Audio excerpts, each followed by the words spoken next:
Hello everyone.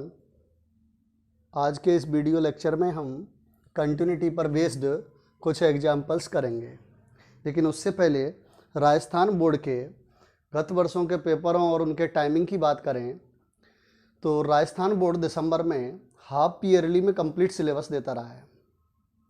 यदि इस बार भी दिसंबर में ही हाफ ईयरली होते हैं, शेड्यूल चेंज नहीं होता है, वो एक अलग बात है कि हाफ ईयरली जनवरी में हो जाएं या फरवरी में हो जाएं, लेकिन हम दिसंबर को टारगेट करके पढ़ाई करेंगे। और दिसंबर से पहले सिलेबस का अगर कंप्लीट करना है तो उसके लिए हमें स्टडी भी ज़्यादा करनी पड़ेगी, क्योंकि फ़िलहाल जो स्टडी चल रही है 15 मिनट से या 20 मिनट का वीडियो लेक्चर रिकॉर्ड हो रहा है और उससे कंप्लीट सिलेबस को दिसंबर तक कंप्लीट कवर नहीं किया जा सकता। कंप्लीटली सिलेबस को कवर करने के लिए हमें वीडियो लेक्चर 1 घंटे से 1.5 घंटे के बीच में रिकॉर्ड करना पड़ेगा, तब जाकर के हम दिसंबर से पहले कंप्लीट सिलेबस को रिकवर कर पाएंगे। क्योंकि हमारा टारगेट दिसंबर ही होना चाहिए, चाहे बोर्ड फिर एग्ज़ाम कभी भी ले। जब 1 घंटे से 1.5 घंटे का वीडियो लेक्चर रिकॉर्ड करेंगे तो उसके लिए जल्द ही 1 या 2 दिन में वाईफाई कनेक्शन शुरू हो जाएगा। उसके बाद आपको कंटिन्यूसली लगातार 1 से 1.5 घंटे के वीडियो लेक्चर मिलते रहेंगे। हमारे वीडियो लेक्चर्स को तुरंत देखने के लिए हमारे चैनल एजू हब को सब्सक्राइब कर लें और अपने अड़ोस पड़ोस के मोनू सोनू टोनू जो भी आपके मित्र हैं उनको भी बताएं। यदि कंप्लीट सिलेबस और दिसंबर से पहले करना है तो एजू हब को सब्सक्राइब कर लें, लाइक करें, शेयर करें। तो बिना टाइम वेस्ट किए अब हम फर्स्ट एग्जाम्पल पर आते हैं। ठीक है बेटा, अपनी सीट बेल्ट बांध लो। अब मेरा फाइटर जेट कभी भी उड़ सकता है। सॉल्यूशन कह रहा है कि इस दिए गए फलन की x = 0 पर सातत्यता की जांच कीजिए। अब यदि इसे देखें तो इसमें 2 फलन दिए गए हैं। कह रहा है कि जब x ≠ 0 है, इसका मीनिंग है कि x का मान 0 नहीं है, अर्थात या तो 0 से बड़ा है या 0 से छोटा है, तब फलन दिया गया है फर्स्ट फंक्शन। और कह रहा है कि जब x की वैल्यू 0 है तब फलन f(x) बराबर 1। दिए गए फलन की x बराबर 0 पर सातत्यता की जांच कीजिए। जब भी इस तरह से फलन दिया गया हो, यानी मॉड फलन अगर फलन में दिया गया है, तो सातत्यता या अवकलनीयता चेक करते समय सर्वप्रथम मॉड को ओपन करेंगे। अब मॉड को ओपन कैसे करते हैं उसको समझ लेते हैं। मॉड की एक प्रॉपर्टी है कि मॉड के अंदर अगर नेगेटिव वैल्यू डालूं तो पॉजिटिव आता है, मॉड के अंदर अगर पॉजिटिव वैल्यू डालूं तो पॉजिटिव आता है। इसका मीनिंग ये हुआ कि अगर मॉड के अंदर कोई भी वैल्यू रखी जाए तो उसका मान सदैव धनात्मक होता है, चाहे मॉड के अंदर की वैल्यू धनात्मक हो या ऋणात्मक हो। अब मैं मॉड हटा रहा हूँ। यदि मॉड को हटाया जाए तो वैल्यू पॉजिटिव भी हो सकती है और मॉड को हटाने पर वैल्यू नेगेटिव भी हो सकती है। मॉड को हटाने पर वैल्यू में भी नेगेटिव में भी पॉजिटिव, ये डिपेंड करती है कि मॉड के अंदर की वैल्यू धनात्मक है तो धनात्मक निकलेगी, और यदि मॉड के अंदर की वैल्यू ऋणात्मक थी तो ऋणात्मक निकलेगी। यानी मैं और कहूँ कि मॉड के अंदर की वैल्यू पॉजिटिव होगी यदि उसकी वैल्यू ग्रेटर देन 0 है, और मॉड का मान नेगेटिव होगा यदि उसकी वैल्यू 0 से छोटी है। तो इसी तरह से मैं इस फलन को मॉड को ओपन कर रहा हूँ। मॉड x बराबर लिखा जा सकता है, मॉड ओपन करने पर वैल्यू में be negative and also value में बी पॉजिटिव। ये डिपेंड करेगा नेगेटिव कब आई, क्योंकि मॉड के अंदर अगर वैल्यू नेगेटिव है तो नेगेटिव वैल्यू आएगी, और मॉड हटाने पर पॉजिटिव वैल्यू आएगी यदि मॉड के अंदर की वैल्यू पॉजिटिव है। यहाँ तक क्लियर है। अब मैं इसको और आगे कंटिन्यू करता हूँ। फंक्शन f(x) को रीरिटर्न कर रहे हैं, दोबारा से लिख सकते हैं। 2 सिचुएशन आ गई। x की वैल्यू जब 0 से छोटी है, x की वैल्यू जब 0 से बड़ी है, और थर्ड सिचुएशन हमारे पास है x की वैल्यू 0 है। यहां तक क्लियर है? रखते हैं x लेस देन 0। जब x की वैल्यू लेस देन 0 है तब उस केस में मॉड x के प्लेस पर क्या रखा जा सकता है? Minus x, x minus x upon x. x की वैल्यू ग्रेटर देन 0 है तब मॉड x को x लिखा जा सकता है। तो यहां से x minus x upon x. उसके अलावा कि x इज इक्वल टू जब 0 है तब फंक्शन की वैल्यू f ऑफ x बराबर बन दी गई है। इस फंक्शन को और थोड़ा सा अच्छा करके लिख लेते हैं। यहाँ आ गया मेरे पास, इसको अगर कैलकुलेट करेंगे तो ये वैल्यू कितनी आ जाएगी? 2 when x less than 0। x minus x 0 upon variable.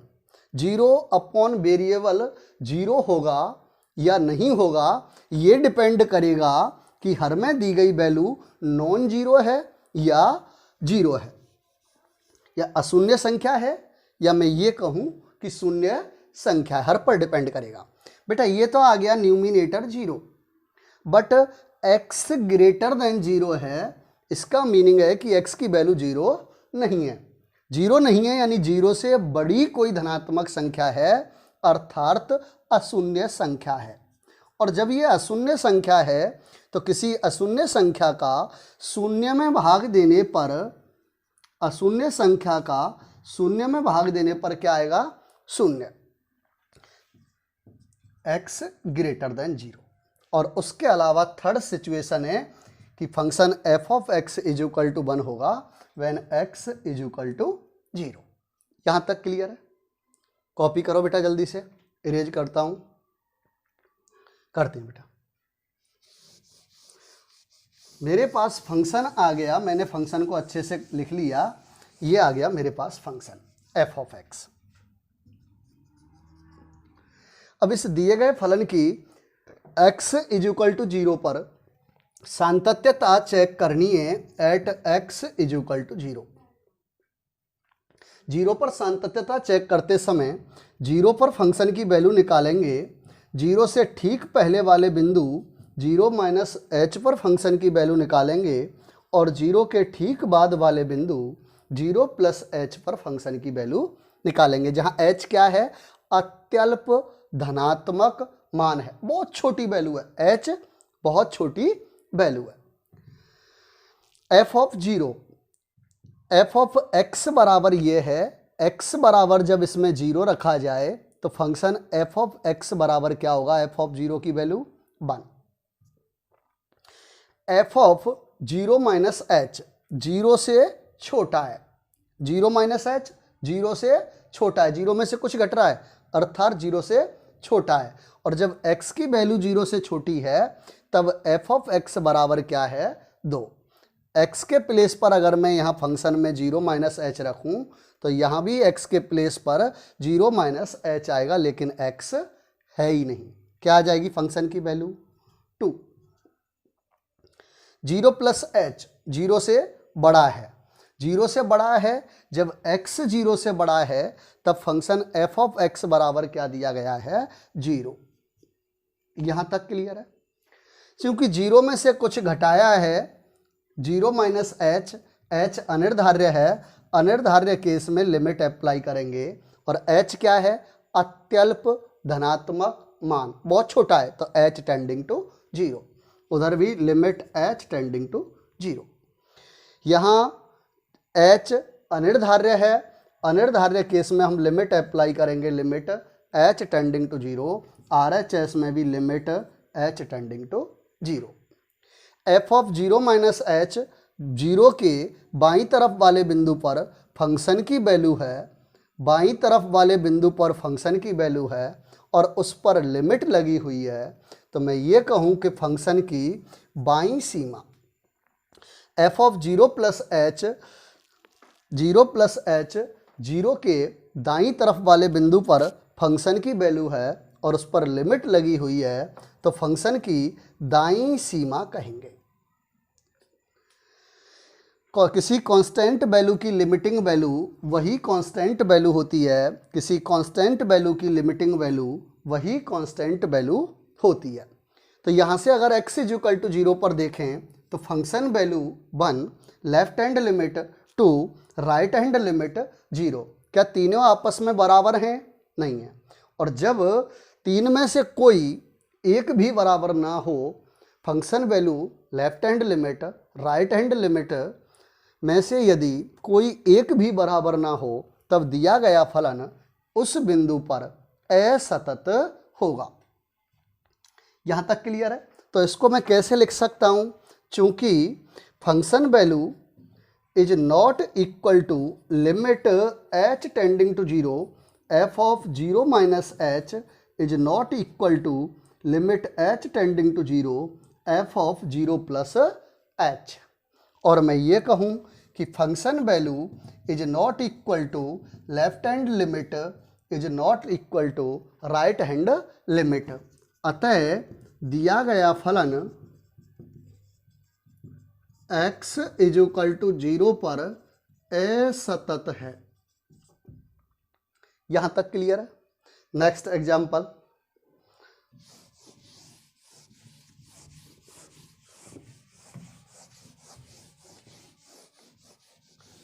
Second example दिया गया है बुक का। एक फंक्शन दिया है f of x is equal to mod x plus modulus x minus 1, और उसके अलावा कह रहा है कि x बराबर 0 और 1 पर सातत्यता की जांच कीजिए।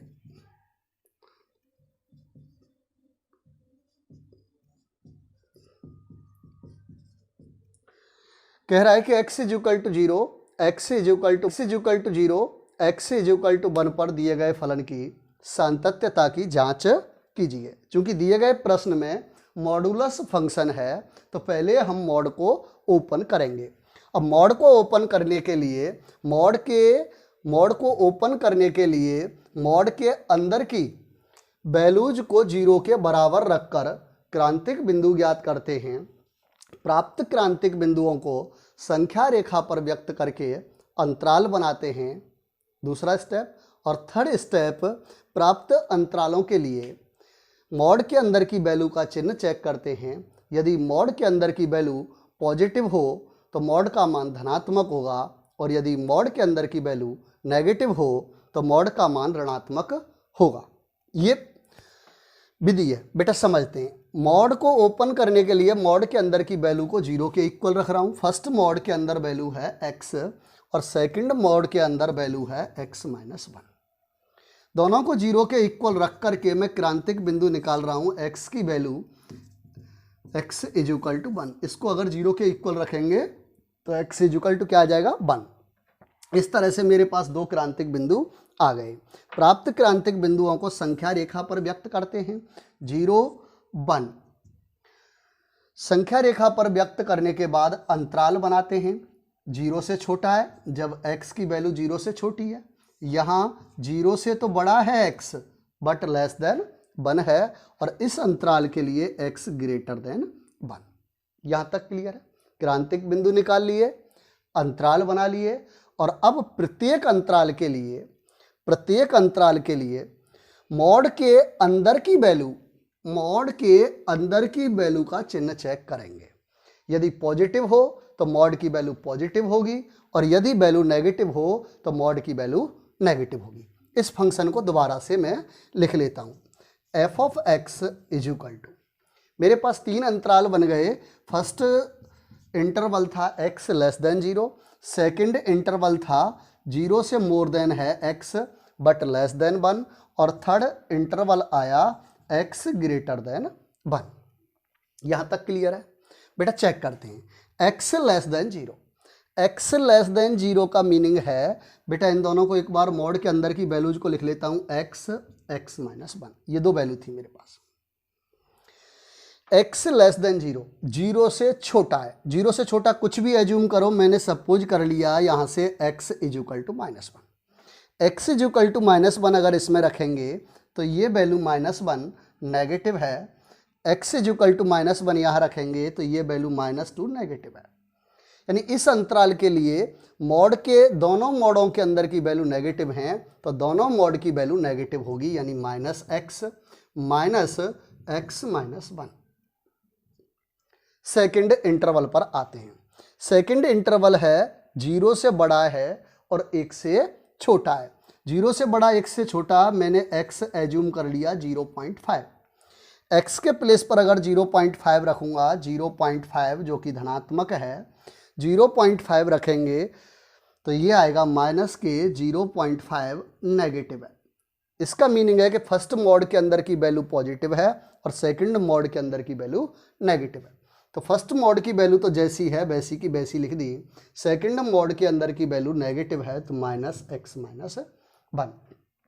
थर्ड सिचुएशन में इस अंतराल के लिए चेक करते हैं, x ग्रेटर देन 1, 1 से बड़ा है। x की वैल्यू 1 से बड़ी कुछ भी एज्यूम करो, मैंने सपोज कर ली x = 1.5। 1.5 यहाँ पुट करेंगे फर्स्ट मॉड की वैल्यू में, तो 1.5 पॉजिटिव वैल्यू है। सेकंड मॉड के अंदर अगर वैल्यू में हम पुट करें 1.5 - 1 कैसा है, 0.5 पॉजिटिव है। यहाँ तक क्लियर है या नहीं है? तो दोनों वैल्यू कैसी हैं, पॉजिटिव। इसका मीनिंग है कि फर्स्ट और सेकंड मॉड की वैल्यू पॉजिटिव है। x + x - 1, यहाँ तक क्लियर है बेटा? मैं ये साइड इरेज कर रहा हूँ, कर दूँ इरेज? चलो अभी इरेज नहीं कर रहा हूँ, पहले इसको लिख लेता हूँ। f(x) = मेरे पास यहाँ से वैल्यू आ गई -2x + 1 when x < 0। यहाँ से वैल्यू आ गई 1 when 0 से मोर देन है x बट लेस देन 1। और थर्ड सिचुएशन में हमारे पास वैल्यू आ गई 2x - 1 when x > 1। यहाँ तक क्लियर है? अब इक्वल के साइन कहाँ लगाएं, क्योंकि हमें x = 0 और 1 पर सातत्यता चेक करनी है, तो 0 और 1 भी उस दिए गए फलन के अंदर शामिल होना चाहिए, उस अंतराल में शामिल होना चाहिए। तो शामिल करने के लिए इक्वल का चिन्ह कहाँ लगाएं, उसका एक सीधा सा फंडा है, समझ लेते हैं बेटा। ये हटा रहा हूं मैं भाई, सीट बेल्ट बांध लेना, अगले 1 या 2 दिन में अब फ्लाइट उड़ने वाली है, ध्यान रखना। और फ्लाइट ही नहीं है, पूरा फाइटर जेट है, ध्यान रखना। 1-1.5 घंटे के वीडियो लेक्चर्स आएंगे इसके बाद। तो आप बस ज़्यादा से ज़्यादा ये करो कि चैनल को सब्सक्राइब करो, ताकि साथ की साथ अपडेट मिलती रहे। और जितने भी तुम्हारे अड़ोस पड़ोस के सोनू मोनू टोनू जो भी हैं अड़ोसी पड़ोसी, उन सबको जगाओ, कहो कि जल्दी से अगर सिलेबस करना है दिसंबर से पहले कंप्लीट करना है। कंप्लीट सिलेबस से मेरा मीनिंग है कि बुक का एक भी क्वेश्चन नहीं रहेगा, एक भी एग्जाम्पल नहीं रहेगा, प्रत्येक चीज़ कराई जाएगी। और जो भी प्रॉब्लम हो कमेंट में बोल दिया करो, या फिर मेरा पर्सनल व्हाट्सअप नंबर है, उस पर आप बोल सकते हो। हाँ बेटा, तो मेरे पास ये फंक्शन आ गया, कह रहा है कि x = 0, x = 1 पर सातत्यता की जांच करनी है, तो 0 और 1 को इंक्लूड करना पड़ेगा। 0 और 1 को इंक्लूड करने के लिए बेटा कैसे करेंगे, या तो जहाँ जहाँ x < दिख रहा है वहाँ इक्वल का चिन्ह लगा दो, या फिर जहाँ जहाँ इंटरवल में x < दिख रहा है वहाँ इक्वल का चिन्ह लगा दो, या तो ग्रेटर देन पर लगा दो या लेस देन पर लगा दो। अब मैं लगा रहा हूँ x लेस देन पर, यहाँ x छोटा है लगा दिया भाई, यहाँ तो x बड़ा है नहीं लगा रहा, x छोटा है यहाँ लगा दिया, यहाँ x बड़ा है। 0 और 1 इंक्लूड हो गए। अब x = 0 पर और x = 1 पर दिए गए फलन की सातत्यता चेक करते हैं। लिख रहा हूँ एट x = 0। x = 0 के लिए ये भी इरेज कर रहने दूँ। एट x = 0, 0 पर फंक्शन की वैल्यू निकालेंगे, 0 से ठीक पहले वाले बिंदु पर फंक्शन की वैल्यू निकालेंगे और 0 + h पर फंक्शन की वैल्यू निकालेंगे। f(0) जब x की वैल्यू 0 है, x = 0, तब फंक्शन f(x) = ये गिवन है। फंक्शन में x है तो यहाँ भी x आया, x के प्लेस पर यहाँ x है तो यहाँ भी x आया, x के प्लेस पर फंक्शन में क्या चेंज है, 0। तो बेटा ये वैल्यू कितनी आ जाएगी, 0 + 1। f(0 - h), 0 - h 0 से छोटा है। जब x < 0 है तब फंक्शन f(x) - 2x + 1। x है तो x आया, x के प्लेस पर क्या है यहाँ माइनस एच, x के प्लेस पर माइनस एच रखेंगे तो माइनस के 2, x के प्लेस पर रखा मैंने 0 माइनस एच प्लस 1। बेटा यहाँ से वैल्यू कितनी आ जाएगी, ये आ गई मेरे पास 2h प्लस 1। उसके अलावा 0 प्लस एच 0 से बड़ा है, अब x 0 से बड़ा है, उसके अलावा x 1 से बड़ा है। समझते हैं बेटा, ये चीज़ अच्छे से क्लियर करना। 0 1 कह रहा है कि x 0 से बड़ा है, x 1 से बड़ा है, तो भाई ये भी तो 0 से मोर देन है, ये भी तो 0 से बड़ा है और ये भी 0 से बड़ा है।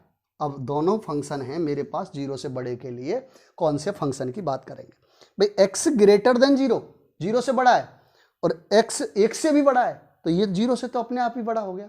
अब कौन से को इंक्लूड करेंगे, ये सोचनी बात है बेटा। यहाँ देखो 0 प्लस एच, एच कैसा है अत्यल्प धनात्मक मान है, बहुत छोटी वैल्यू है। 0 में थोड़ा सा मैंने जोड़ा है, और 0 में अगर मैं थोड़ा सा जोड़ता हूँ, बहुत छोटी वैल्यू जोड़ता हूँ, नगण्य या अत्यल्प मान जोड़ता हूँ, तो वह वैल्यू 0 से तो बड़ी होगी लेकिन 1 से बड़ी नहीं हो सकती। जैसे 0 में 0.1 ऐड कर दूँ तो क्या 1 से बड़ा हो जाएगा? 0 में 0.01 ऐड कर दूँ क्या 1 से बड़ा हो जाएगा? नहीं होगा। तो मैंने यहाँ अत्यल्प वैल्यू जोड़ी है, तब उस केस में 0 से थोड़ा सा बड़ा होगा, तो मेरा फंक्शन कौन सा सेलेक्ट होगा? सेकंड। बात क्लियर है? हाँ बेटा, एफ ऑफ 0 प्लस एच 0 से बड़ा है, जब x 0 से बड़ा है तब फंक्शन दिया गया है f of x is equal to 1। X के प्लेस पर मैं यहाँ कुछ भी चेंज करूँ, आर एच एस कॉन्स्टेंट है, तो फंक्शन की वैल्यू क्या आएगी? 1। यहाँ तक क्लियर है? उसके बाद हम और थोड़ा सा अच्छा से क्लियर कर लेते हैं। अब इसकी लिमिट अप्लाई करते हैं। ये आई थी वैल्यू मेरे पास 2h प्लस 1। बेटा यहाँ देखो, h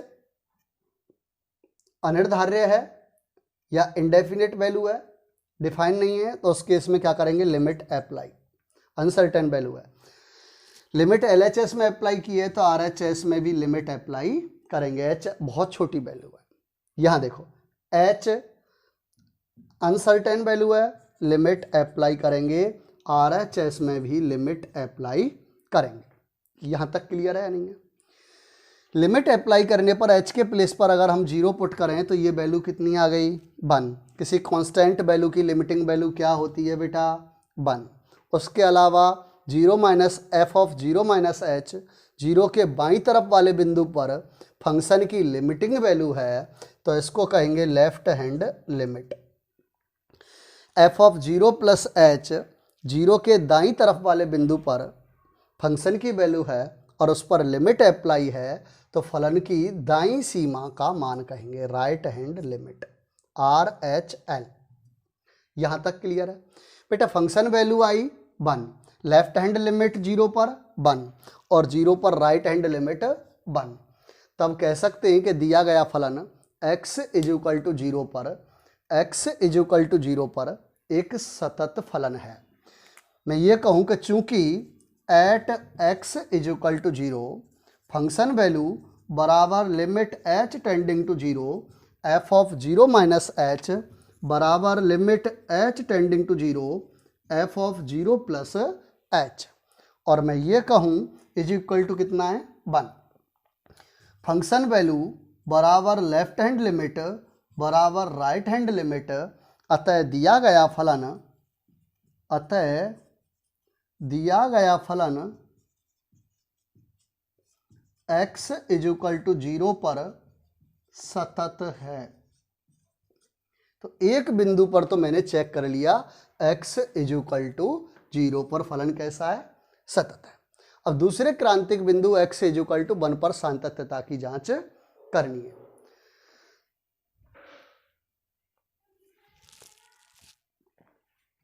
बेटा इरेज कर दूं इसको मैं?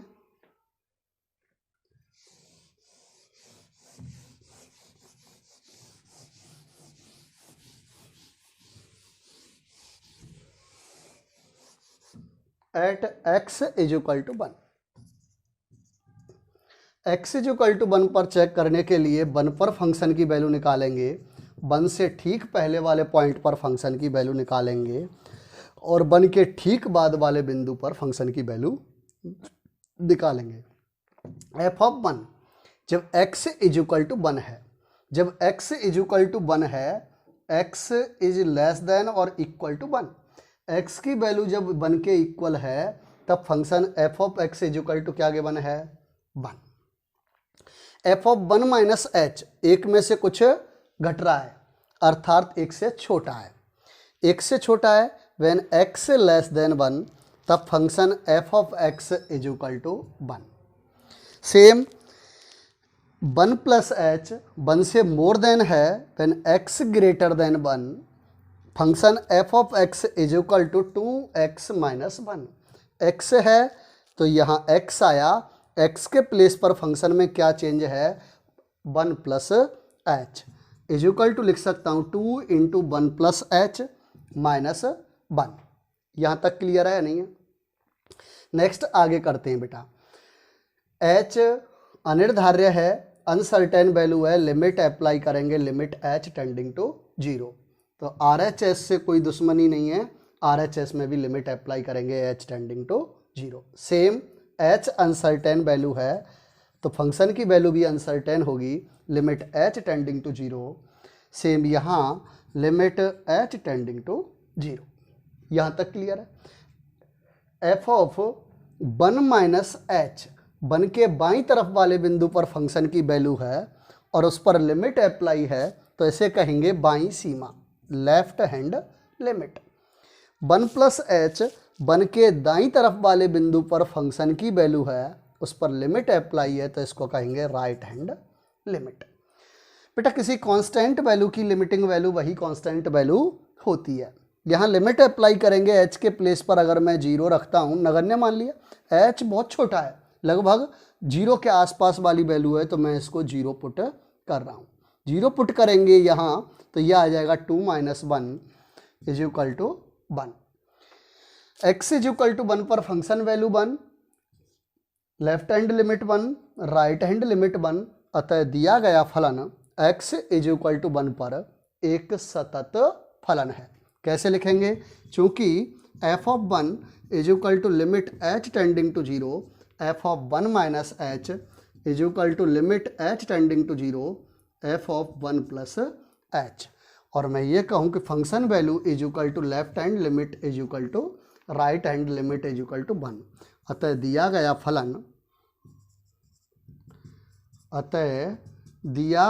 फलन x इज इक्वल टू 1 पर सतत है। यहाँ तक क्लियर है? बेटा थर्ड वन एग्जाम्पल पर आते हैं तो यहाँ से क्या रिजल्ट निकला?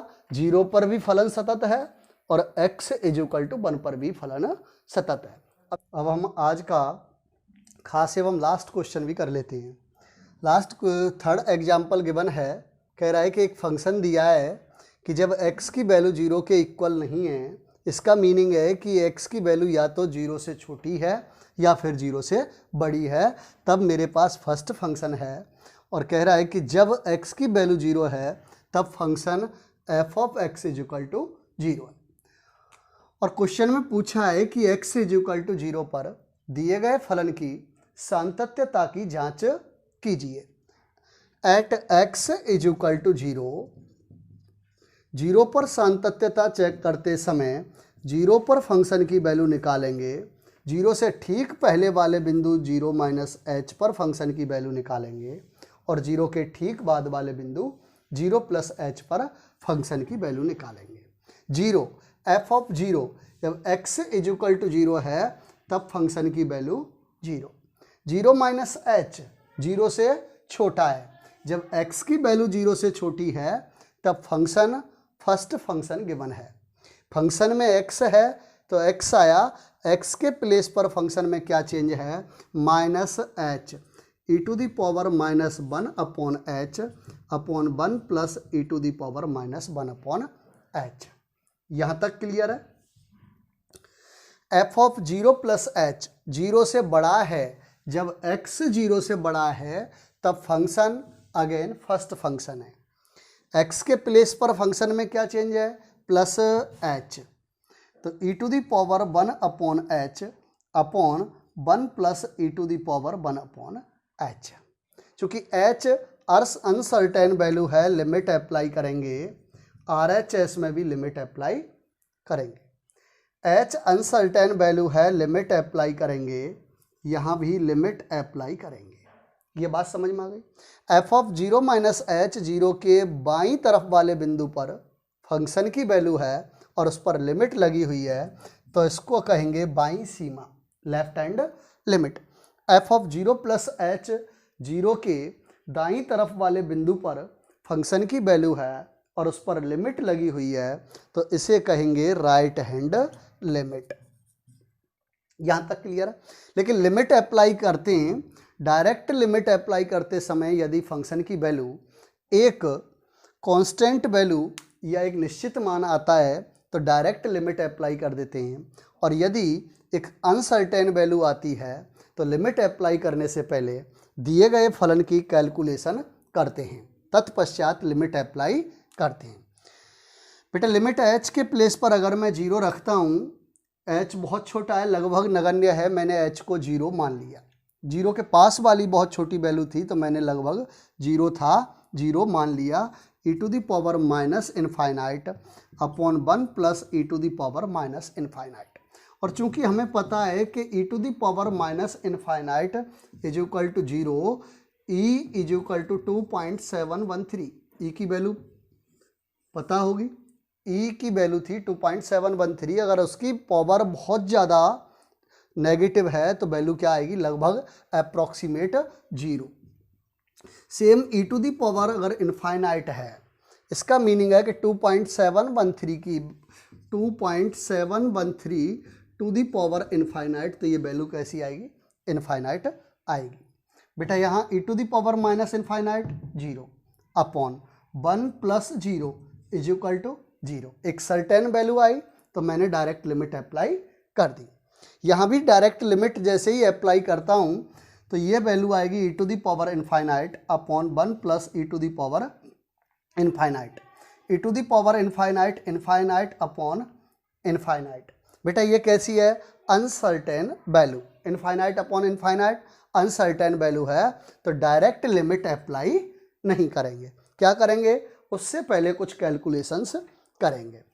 कॉमन लेंगे, क्योंकि common work like as a moment, पता है ना, मैथ में कॉमन बहुत इंपॉर्टेंट है। बेटा यहाँ से आ गया limit H tending to 0 E to the power 1 upon H. मैं डिनोमिनेटर में से भी E to the power 1 upon H common ले रहा हूँ, तो यहाँ वैल्यू आ जाएगी E to the power minus 1 upon H plus 1। यहाँ तक क्लियर है। E to the power 1 upon H से E to the power 1 upon H cancel out. यहाँ आ गया 1 अपॉन, लिमिट अप्लाई करेंगे, एच के प्लेस पर 0 रखेंगे तो E to the power minus infinite, E to the power minus infinite plus 1। बेटा इसको और क्या लिख सकता हूँ, 1 अपॉन 0 प्लस 1, इसको लिखा जा सकता है इज इक्वल टू 1। बेटा x इज इक्वल टू 0 पर अगर हम चेक करें तो यहाँ देखना function value 0, left hand limit 0, but right hand limit 1, तब दिया गया फलन x इज इक्वल टू 0 पर एक असतत फलन है। यहाँ तक क्लियर है।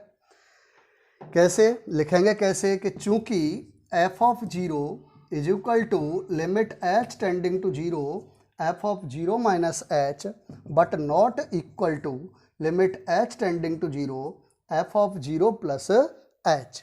और मैं ये कहूँ कि function value is equal to left hand limit but not equal to right hand limit, अतः दिया गया फलन